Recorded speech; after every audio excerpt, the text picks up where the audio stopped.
My name is Ivan Ivanovich Ivanov, but you can call me Vanya. As you can probably tell, I am a Slavic man, but I have been living long time in the West, and my friends always ask me, Vanya, why do you always look like somebody stole your pelmeni? I tell them, no, I am not mad. I just have RSF, resting Slav face. In this series, I will try to explain the most influential Slavic art, history, literature, and historical figures so that you may understand the generational trauma running through the blood of every Slavic person. And next time you see your Slavic friend doing resting Slav face, you are not confused or think they hate you. If you watch this video, you will finally understand why every Slavic person looks like he just saw a documentary about Russian Didi. By the way, that documentary was f***ed up. Good job, 50 Cent. You are real Slav. I respect you.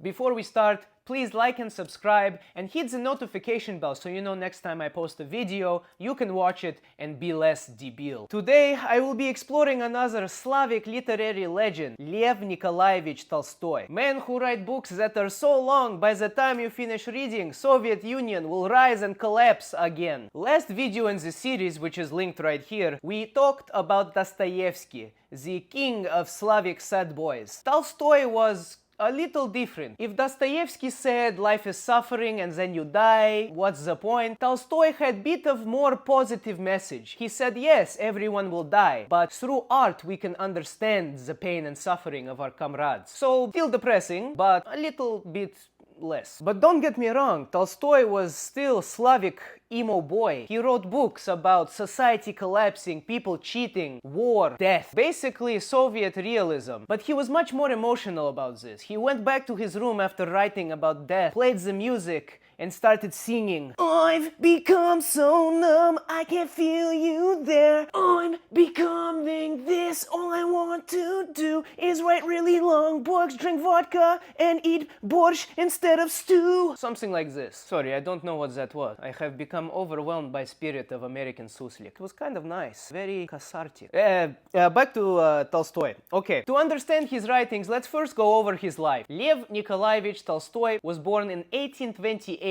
into a rich aristocratic family. But his parents died when he was young because Slavic childhood can never be happy. He tried to study laws and dropped out. Then he gambles and drinks like Russian Great Gatsby. And then has some kind of internal revolution and becomes monk, philosopher, farmer with big beard. We will talk more about his existential crisis that took him from player, playboy, Russian playboy, mention party guy to very philosophical stoic man. But basically it's regular Slavic man who had existential crisis, and instead of playing video games and smoking weed like American suslik, he wrote some of the most influential novels in human history. You see, Americans, we are not the same. You must imagine this man had everything: wealth, fame, huge estate. And remember, he was alive during a period where serfdom was still very much a part of Russian society. This kind of disconnected him from the average Slavic person, because while most people were serfs, serving aristocrats, he was an aristocrat who owned serfs. So he wasn't working the fields, people were working the fields for him. But Tolstoy was different from most aristocrats, because while most people in this position would be spoiled by their cushy life and riches, Tolstoy was true Slavic man in his heart. And despite his rich life, he still asks the existential questions that guide Slavic people in their soul. Why am I here? What is the purpose of life? Why is everything so stupid? True Slavic man. Tolstoy was like Slavic Abraham Lincoln. His ethics were ahead of his time. He understood that owning serfs was morally wrong. He recognized the injustice of serfdom and made attempts to free his own serfs before emancipation in Russia by Tsar Alexander II. Alexander the Liberator. Maybe Tolstoy developed his strong ethics when he joined the Russian army in 1851 to pay off his heavy gambling debts. Now I like him even more. If you have lots of money and lose at gambling, come on, this is cool guy. I wonder if he played blackjack or roulette. He was also alcoholic that liked to party. Honestly, come on man, such fun guy. Tolstoy is not debil, I would like to be his friend. Anyways, maybe it was during his time in the army when he went from rich boy to seeing real war and suffering and death. Something clicked in his mind and he came back home like Slavic Buddha with a completely new perspective on life. He becomes anti-violence, anti-government, pro-spirituality, pro-simplicity, pro-writing books books longer than Soviet winter. He even gives up meat, drinking, and fancy clothing. Basically becomes original vegan Instagram influencer, minus the brand deals and plus more trauma. Now that you know more about his life and existential crisis, let's go over some of his work. Of course, I cannot talk about the works of Tolstoy without talking about war and peace. Peace. Not like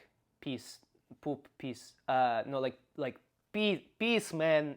You know what I mean. This book is over 1,000 pages long. It is a literary endurance test. You do not read this book, you survive it. Rich people fall in love, go to war, get sad, have affairs, fight Napoleon, find God, dance, cry, repeat for 1,200 pages. It's basically big Slavic reality TV show, but with some philosophy built in. And it is much more entertaining than Love Island. Everyone is miserable, but in very elegant outfits. Beautiful, profound, life-changing, but longer than Lord of the Rings, with way less action and more internal suffering. Next book, Anna Karenina. Beautiful woman, cheats on husband, society judges her, big emotional damage, but we see everything from her perspective. It's about love, shame, and hypocrisy. How everybody pretends to be all moral in public, but in private they are shameful and disgusting hypocrites. As if Slavic people at the time didn't have enough drama and trauma, they said, yes, but we want more, let's read about it in our free time. And you wonder why we have Slavic stare. Next we have the death of Ivan Ilych. I mean, death is literally in the title. Talk about a spoiler. I wonder if the protagonist is going to live.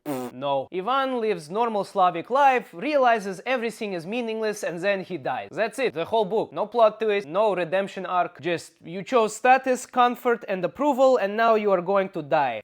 Pizdец. Nature does not care about you. Everybody dies, no matter how much money or how little money you have. We are all running a race to the same destination. Hole in the ground, if you are lucky. Some people don't even get whole. Honestly, 10 out of 10. Very uplifting. Slavic version of motivational book. Finally, we will talk about my favorite work of his, What is Art? This is art. Tolstoy called it an essay, but it is longer than normal novel. Tolstoy liked them long. Pause. I like this book because we tie everything together and we see from the perspective of the author what is the meaning of all these long confusing books he wrote. It gives us confirmation about his philosophy. Tolstoy argues that the purpose of art is not just entertainment, but it's the transmission of feeling. He called this emotional infectiousness. He said art is only successful when it makes you feel what somebody else felt as well. According to Tolstoy, art is basically a human empathy delivery system. A portal that lets you experience life through the eyes of your comrades like nothing else can. His message was that empathy is what makes you human. As he said himself, if you feel pain, you are alive. If you feel other people's pain, you are a human being. Which is very Slavic way of saying, congratulations, you suffer, so do I. Welcome to the f***ing team, or whatever. Okay, so now that we have gone over a lot of his important works, let's tie them together and try to extract a message.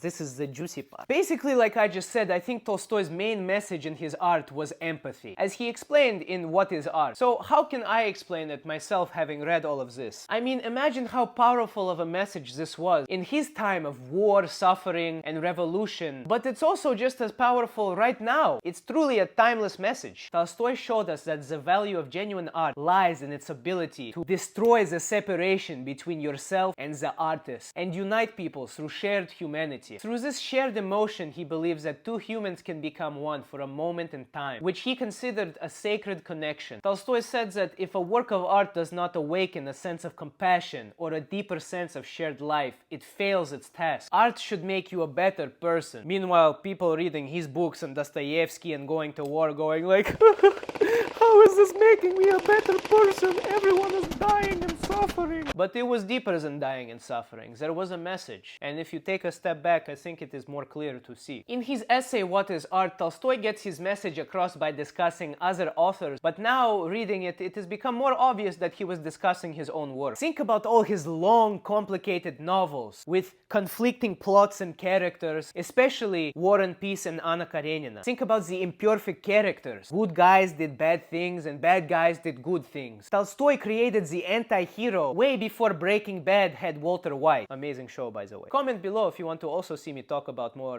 TV shows and American pop culture. I would enjoy it. Anyways, the purpose for all these messy plot lines and characters was to show people the conflicting motivations inside every human soul. And of course, what better way to do it than through art, the ultimate vehicle for human empathy. Tolstoy addressed human suffering. He said it comes from the ego, desire for power, greed, chasing clout. He basically said stop acting like influencer and start acting like humble potato farmer. But he did not only address the suffering and say these are bad people. He said this is inside all of us, so you cannot judge others. I like this message a lot. Because of these ideas, Tolstoy had a midlife crisis at age 50. He said, why am I alive? What is my purpose?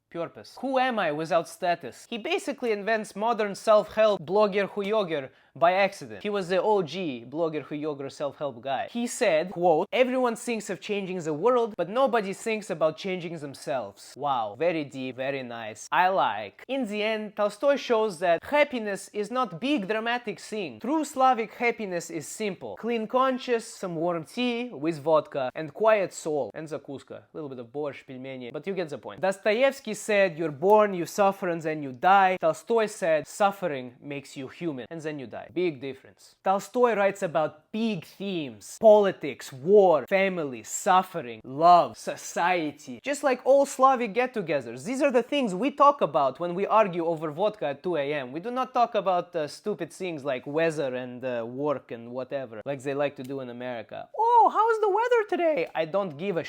Let's talk about philosophy. He shows that life is messy, difficult, and confusing, but this is what makes it beautiful and worth living. Through his complex narratives and characters, he shows that there is more to everybody that meets the eye. So, no matter if you think someone is good or bad, you must think twice before you judge. Maybe he was inspired in this by Marcus Aurelius. Marcus Aurelius says, the offender is akin to me, not by blood, but by mind. We are the same in nature. Therefore, he cannot truly harm me. Think about the person you hate the most. How can you judge them? Because after all, they are a person, just like you. You think this evil is innate? Guess what? You have it as well. Maybe they became bad because of life circumstance, but whatever bad thing you think they can do, you are capable of as well. Because at the end of the day, we are all human. Slavic, not Slavic, man, woman, doesn't matter where you are from or who you are. Life is pain for everyone. You are not special. This has been my summary of Tolstoy. Thank you for watching. Like, subscribe, hit the notification bell for the next entry into the series. Thank you so much for watching and supporting my videos. It means the world to me. And as always, the most important thing, don't